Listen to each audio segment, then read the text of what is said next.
ganda nila kapag basa. Naisipan kong ipaso ito. Ang ating tutti frutti. Hintay lang tayo na ilang araw. After na maribag natin, ayan na siya oh. Laki. Ganda niya pala sa kawa. Hello guys, kumusta po kayo? Yan, mag-update lang po tayo sa mga itinanim natin. And maraming salamat po pala sa mga patuloy na nanonood, nagko-comments. Yan, welcome po kayong lahat sa ating vlog. Inaanyayahan ko po kayo na kayo po ay maghalaman na rin. Naku, promise ko sa inyo, nakakatanggal po ng stress. Lalo at nakikita ninyong gumaganda, nagsusuloy ang inyong mga halaman. Ay nako, sigurado po mawawala ang inyong stress. Mag-e-enjoy po kayo. Kaya tara, ayan, ito po ang ating update sa mga naitanim na natin. Guys, ito po yung ating pinakita sa last vlog natin ng mga tanimin. Ayan, naghalo na rin kami ng mga potting mix para pagtatanim, naka-ready na po. Pati pagbubutas ng paso, lahat yan naka-ready para tuloy-tuloy po ang ating trabaho. Nakakasipag guys kapag kaunti-unting naaayos ang ating halaman. Magtanim na tayo guys para tayo ay makatapos. Samahan nyo lang po ako, mamaya pakikita natin ang magandang naging resulta sa ating pagtatanim. Nagdagdag guys ako ng kaunting coco peat, bawas ng lupa kasi po para hindi mabigat. Kaya instead na lupa, coco peat po ang ihahalo ko dito sa bromeliads natin. Ang ganda ako dito kaya ito ang una kong itatanim. Hindi ko na pakikita sa inyo lahat guys at baka mainip lang kayo. Tinatanggal natin yung tuyo para hindi po pangit kapag nakatanim na. O diba?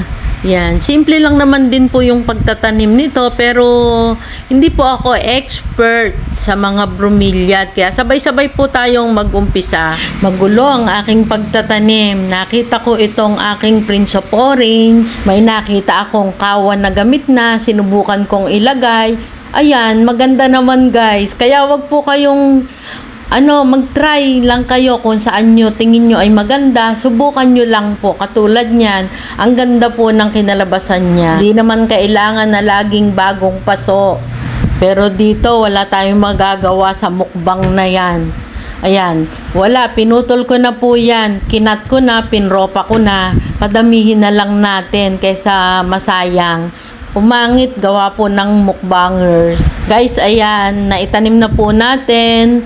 Naisipan kong ilagay ang tutti frutti sa paso. Mukhang gumanda naman, malinis tingnan para po sa mga gustong ipasok sa bahay or sa terrace, ipatong sa table. Pwedeng-pwede na po itong ating tutti frutti na nakapaso.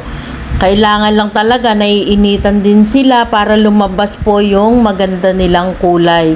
Ayan, mga ilang araw lang yan guys, stable na. Pwede na po iyang ibenta. Kaya samahan nyo lang po kayo, anta-antabay sa ating upload.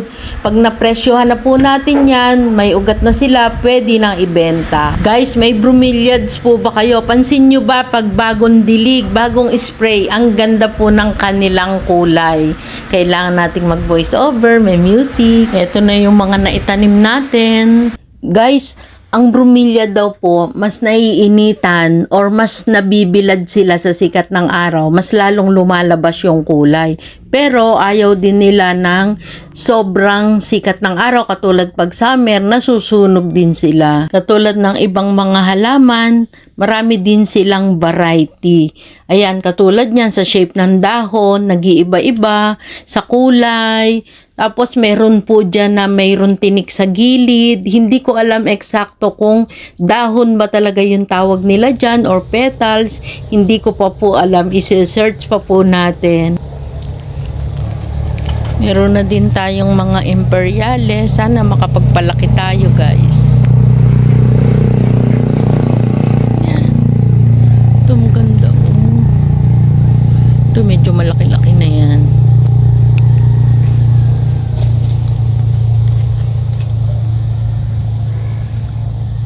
Ito, iba yung kulay niya, oh.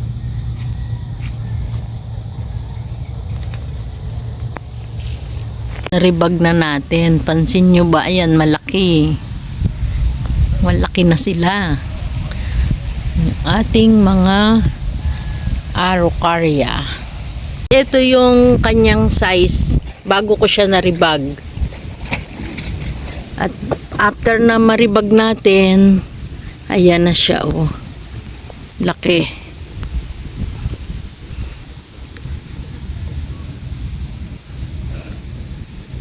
Diba?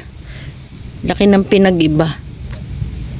6x6 yung kanyang plastic. Konting silip lang po sa ating mga aglaw. Nasulo yung ating aglaw, oh. Ayan, may babies. Gagandahin din natin itong ating Calathea. Hindi ko pa alam yung exact name nito. Maganda rin to talaga kapag nanariwa na. Riribag din po natin yan. Guys, eto na yung isang Prince of Orange na nauna nating ilipat sa kawa.